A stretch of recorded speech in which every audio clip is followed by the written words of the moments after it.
Pinayagan ng korte na dalhin muli sa Philippine Heart Center si Pastor Apollo Kibuloy bukas. Mananatili siya roon hanggang Miyerkules dahil umano sa iniinda niyang impeksyon sa ngipin. Nakatutok si June Veneracion.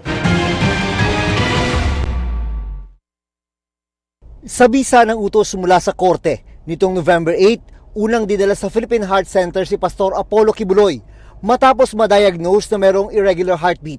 Ngayong araw, muling pinagbigyan ng Pasig RTC Branch 159 ang mosyon ng kampo ni Kibuloy para sa panibagong medical furlough dahil sa impeksyon umano sa ngipin. There are also other tests that have to be conducted.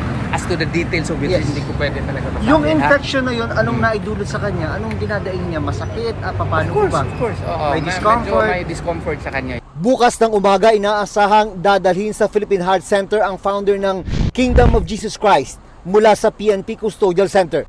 Ang panibagong medical furlough ay naprubahan ng korte sa hearing ngayong araw ng kasong qualified human trafficking ni Kibuloy. It was approved until Wednesday and mataas na diskusyon po pero na-approve naman. Kinontra naman ng prosecution ang mosyon ng depensa.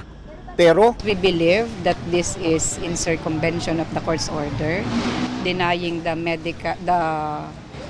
hospital arrest. Pero at the court granted the motion, so okay na po yan. We'll always respect the order of the court.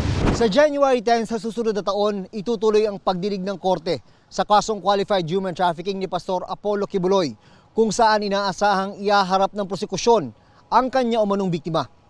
Para sa GMA Integrated News, June Veneracion, nakatutok 24 oras.